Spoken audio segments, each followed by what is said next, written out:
Sariasi, Sarjana Pendidikan Bahasa Inggris, Magister Pendidikan Konsentrasi Pendidikan Bahasa Inggris. Saya merupakan salah satu dosen di program studi sastra Inggris Universitas Pamulang yang berlokasi di Tangerang Selatan, Banten. Video ini saya buat sebagai sebuah pernyataan diri dosen dalam unjuk kerja Tridharma Perguruan Tinggi sebagai syarat sertifikasi dosen 2025 Pdd-Uktpt. Video pembelajaran yang dibuat saat ini adalah menyangkut mata kuliah Translation Practice yang merupakan mata kuliah wajib yang harus diambil oleh mahasiswa sastra Inggris pada semester 6. Mata kuliah sebelum Translation Practice adalah Basic Translation. Bobot mata kuliah Translation Practice adalah 2 SKS dengan jumlah pertemuan 14. Pertemuan 1-7 diberikan sebelum UTS dan pertemuan ke-8 merupakan ujian tengah semester. Lalu dilanjutkan dengan 7 pertemuan lagi dan diakhiri dengan ujian akhir pada pertemuan ke-16. Mata kuliah Translation Practice ditujukan agar mahasiswa mampu memahami konsep penerjemahan dan perbedaannya dengan penjuru bahasaan serta konsep teks, makna, dan pesan dalam penerjemahan. Mahasiswa diharapkan juga mampu menentukan dan menerapkan metode atau prosedur dan ideologi penerjemahan dalam menerjemahkan teks dalam bahasa sumber ke bahasa natif. Selain itu, mahasiswa juga mampu menganalisa metode dan prosedur penerjemahan yang digunakan penerjemah dalam menerjemahkan teks di bahasa sumber, serta menganalisa kesetaraan hasil terjemahan bahasa natif dengan bahasa sumber. Pada mata kuliah Translation Practice, ada beberapa topik yang harus dibahas yang berjumlah 14 topik juga sesuai dengan pertemuannya. Yang pertama yaitu Translation Theory, Translation Competence, Translation Equivalence, Translation Method yang berdasarkan pada teori Newmarks, kemudian Translation Procedures pada teori Finney and Dartmouth, kemudian Translation Suite, Modulation in Translation, Translating Techniques yang merupakan bagian dari atau teori yang dibahas adalah dari Molina dan Alvin, kemudian Culture and Translation, Ideology in Translation, lalu 2 pertemuan yaitu pertemuan ke-13 dan 14 itu adalah membahas Translating the Scientific Text dan Informative Text, kemudian pada pertemuan ke-14 itu adalah Translation Text untuk Literary Text dan Procedural Text, dan ditutup dengan Audio-Visual Translation.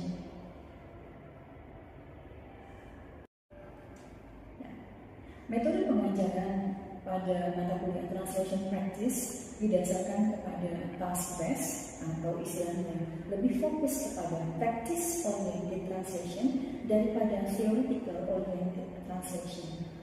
Selain itu juga mahasiswa diminta untuk melakukan group project di mana mereka akan mengerjakan penerjemahan secara bersama-sama, baik secara grup maupun secara individu.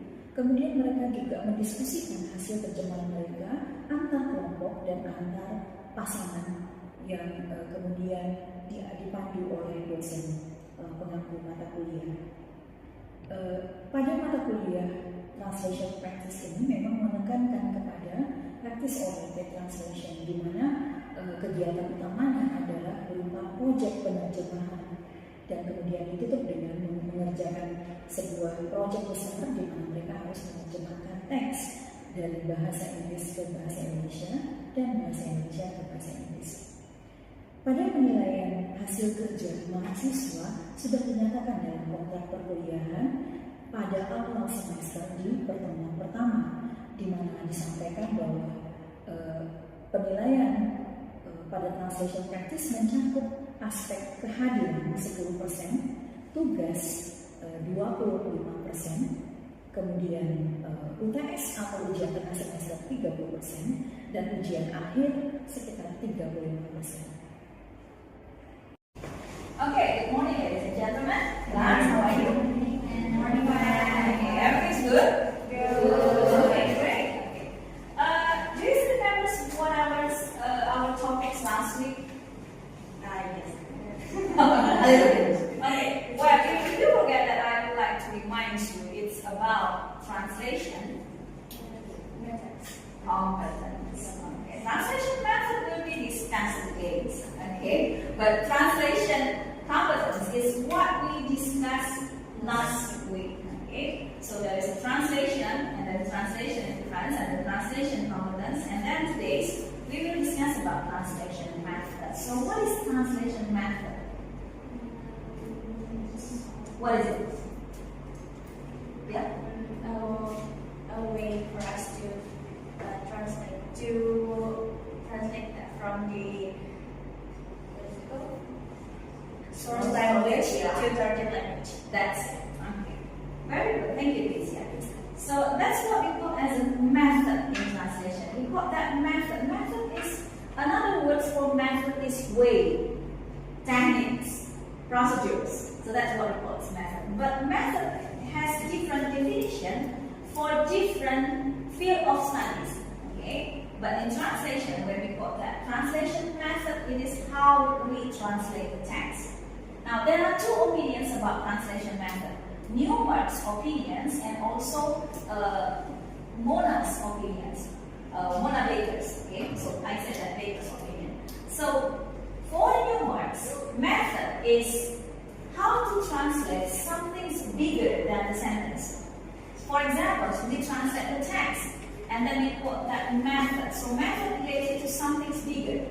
Procedures is something smaller, such as translating the words, translating the phrase, and sentences. That's what we call as a procedures based on Newmark's. Okay. Now, today I said that method because I use a very common terminology, that is method. But when I said method, it is the same as like procedures. Okay. For Newmark's method and procedures difference. But for most of the theologians in translation studies, method and procedures are the same. Okay, because it is talking about the how to translate the source text into the interpreted text. Okay, now when we talk about how to translate, okay, well, there is no standard or only one guaranteed method for translation. Okay, so it means that when you have one sentence, okay, you cannot say that in one sentence I only use one procedure or one method. No. Sometimes in one sentence people can use more than one procedure or more than one method. And then the next one is everybody has their own translation method. So I cannot say that you should translate this using this procedures no. Because you have to think about the equivalence of the sentences. Okay? Now, but there are some common translation techniques. Okay? Very common. The common translation techniques or procedures or method, remember? They are the same. Okay? We focus on the Newmark's translation procedures or translation method or techniques. Okay? Now, this is what Newmark's proposed us about types of translation procedures, or people say that translation method. Okay. Now the first one is word for word translation. Okay. Do you know what it means by word for word translation? That we translated it, each word of the text. Yeah. You translate that one by one. So each word you try to find the equivalent meaning of it. Okay, for example, I ate an apple. So when I use word-for-word translations, it becomes saya ate makan, and sebuah apple. So that's what we call that word-for-word translation.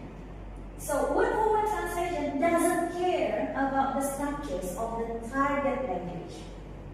It is focused on the source structures and source compositions, okay, and doesn't care about the cultures of the sentence. Now, let me give you examples of this one. Okay, I believe that you're familiar with this. Okay.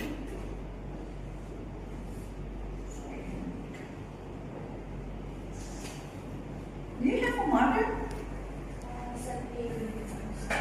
Okay, it's okay. Okay.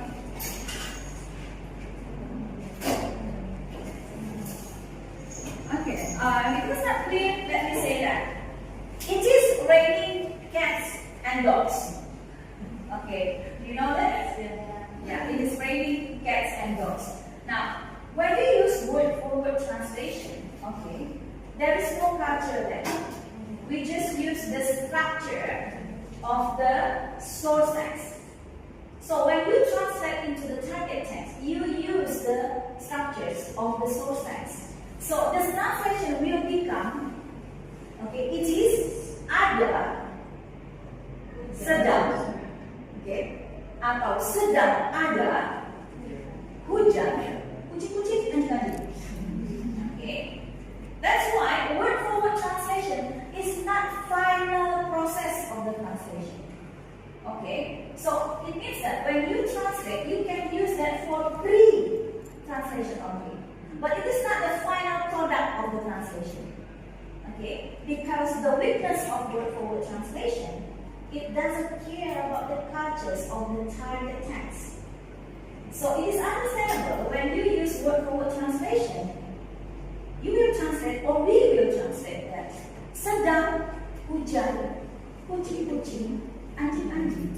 Or it will be translated into hari.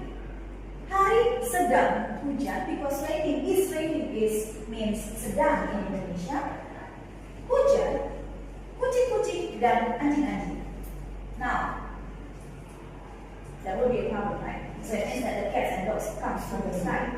Okay. Now the second was in literal translation. Literal in Indonesia means harfiah. Okay. So when we use literal translation, we still keep the structures of the source text, but we a little bit follow the grammars of target text. Okay. And then the content is written. The content is identified, but the culture is not purely identified. So when I use literal translation, it is raining cats and dogs. It will be ada hujan, kucing dan anjing. Okay, still the culture is not identified. Okay, but dia tidak lagi mengatakan sedang hujan, but say that ada hujan. Okay, ada hujan, kucing dan anjing. Because in Indonesia tidak ada kucing-kucing dan anjing-anjing. Okay, kucing dan anjing means general and also means specific. So in KBBI atau Kamus Besar Bahasa Indonesia, if it is general, we don't have to say that kucing-kucing, but we can say kucing. So that's why if we use literal translation, ada hujan, kucing dan anjing. Okay. Now let's imagine when we use that in translation. Again, the same with word for word. Now that's what happens when we use faithful translation.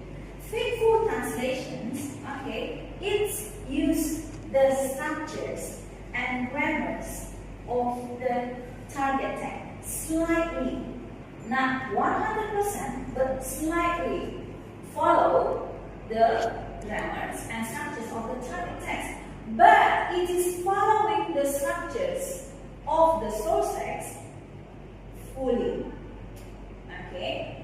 The culture is identified. Okay? The message is trying to understand into the target text, which is understandable. So, if you translate it is raining cats and dogs, it will become ada hujan lebat sekali. It's raining, dianggap ada means ada. Hujan, still hujan.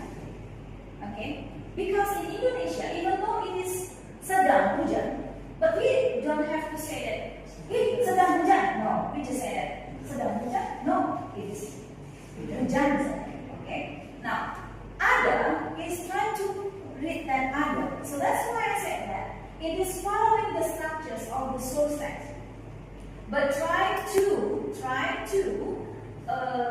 mingle with the grammars of the target text. And identified is translated. Cats and dogs sama dengan lebat. Okay. Kalau kucing dan anjing berlari itu kejar-kejaran. It's very fast. Now that's what happens when rain hard. So rather than say that rain hard, dia menggunakan cats and dogs. So we translate ada hujan lebat sekali. Kenapa ada kata sekali? Because cats and dogs really furious when catching up each other.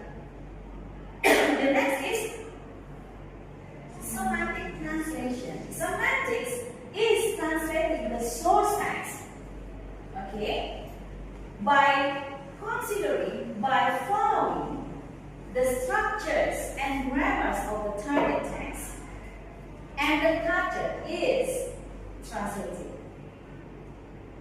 So if we use semantic translation, it will ada hujan lebat sekali? No, hujan lebat.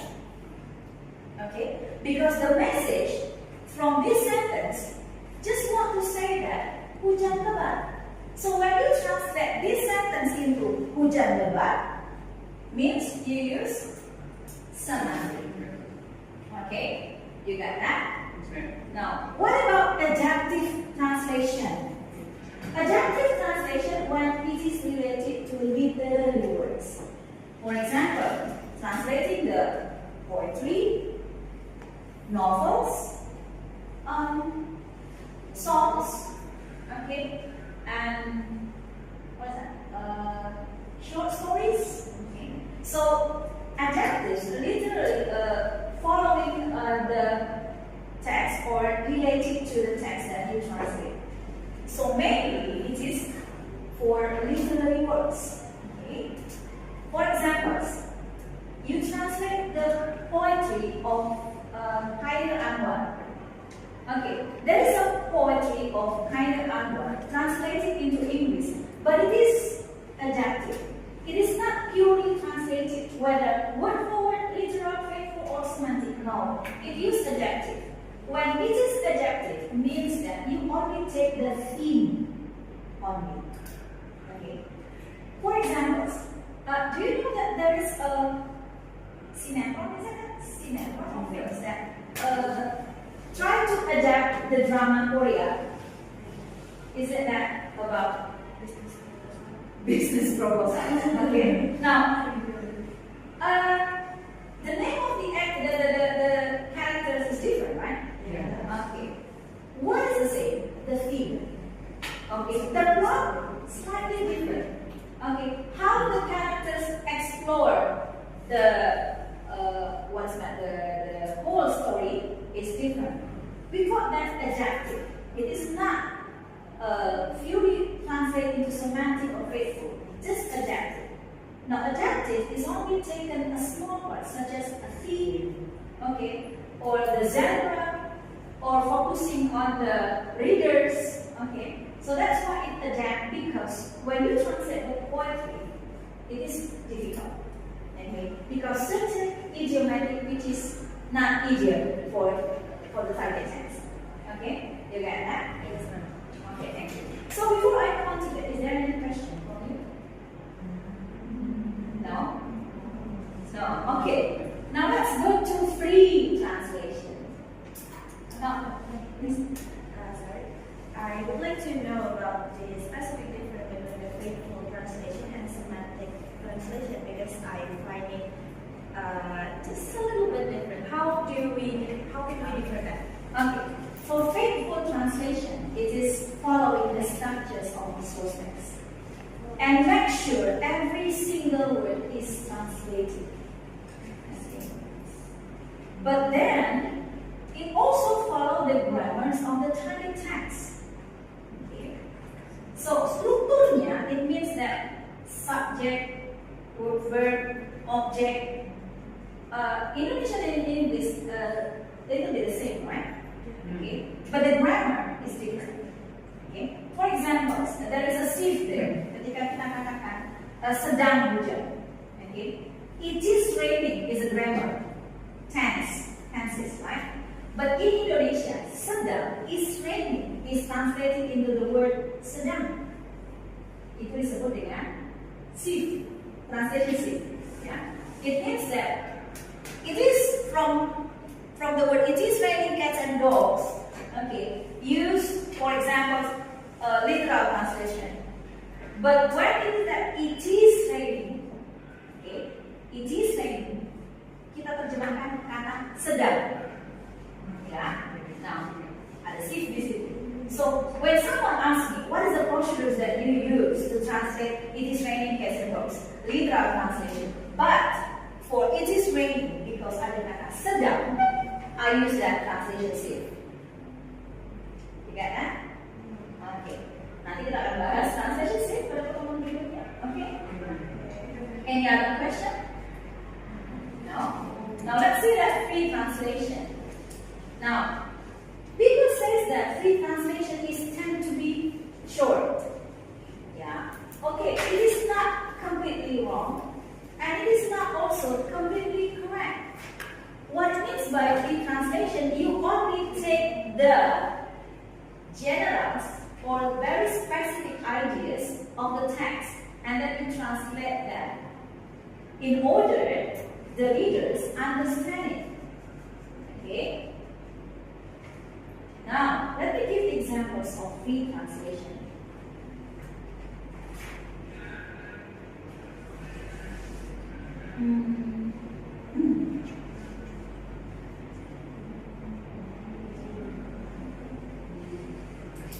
Now, let's see this one. See, is that clear for you? Wait.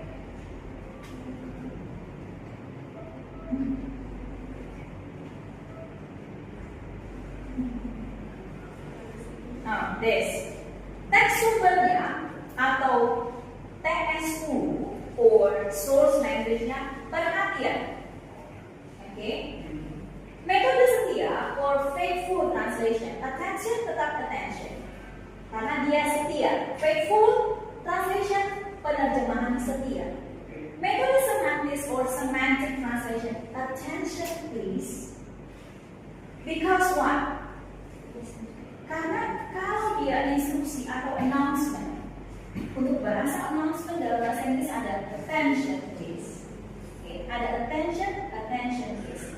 Communicative, importance announcement. Why there's word importance announcement?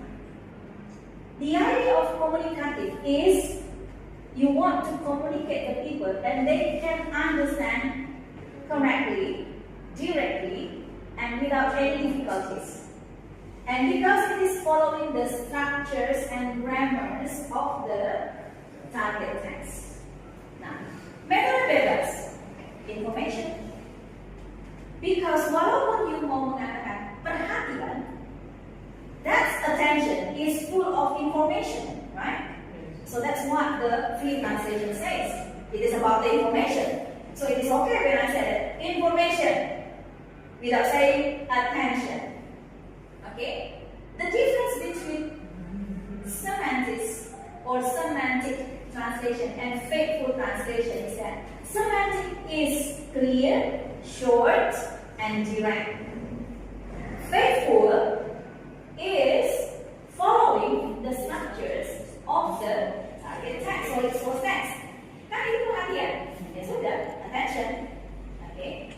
Nah, for a clear examples, check look at karcis parkir harap dibawa. Parking tickets are expected to be broke. Parking ticket, karcis parkir. Harap are expected. Because when you harap, it means you expect someone to do it. Okay? Dibawa, to be brought. Karena bring, membawa. Dibawa, to be brought. So that's why you got that faithful translation. Semantic translation, please bring parking tickets. Okay? Simple, short, direct to the point. Okay? Metode komunikatif. Please take your parking tickets with you to make sure that the parking tickets is your parking tickets and you should bring it. Okay? Now take a look at free translation. You are not allowed to leave. Okay? Let's see. You are not allowed to leave leave the parking lot without the ticket. Okay? Free because it focuses whether you understand the message or not. So it means that free translation is not guaranteed it's gonna be smaller or shorter than the source text. The idea is that the information grasped by the readers in a very quick and correct, precisely correct. Okay? Now, let's go to the next. I give you the examples of this one. Kunci pintu dan kaca kendaraan. This is faithful, penerjemahan setia. Kunci pintu dan kaca kendaraan, lock, doors, pintu, and dan kaca, windows. Vehicle, windows of what? Of vehicle. So, the structures atau urutan kata sama because it is what is that? There is no difference. Okay, class. Before we end our meeting today, let me make conclusions or make a small summary about our meeting today when we discuss about translation methods. Like we have discussed today, there are 8 translation procedures proposed by the Peter Marks. The first one is translations, word-for-word translation, and then the second one, literal translation. Word-for-word translation is a kind of translations, so it is not suggested to use as the final product of the translation unless the structures of the source text is the same with the structures of the target text. Okay, for examples, in the words I ate an apple. Okay, saya makan sebuah apel. Okay, you can use that word-for-word translation. But when the structures is not the same with the target text, it is not suggested to use word-for-word translation. The second one is a literal translation. Okay, now literal translation as free translation process and indicates the problem to be solved. Okay, and the structures are converted to their nearest translations equivalents, but the lexical items are again a little bit out of context. The third translation method is a faithful translation. It is attempts to translate every words into the target text. Okay, make sure that there is no missing message when we translate from the source text to the target text. And the fourth one is a semantic translation. It is a little bit smooth with the faithful translation because in semantic translation follow the structures and the grammars of the target text and also read the contextuals or the context of the text itself. The fourth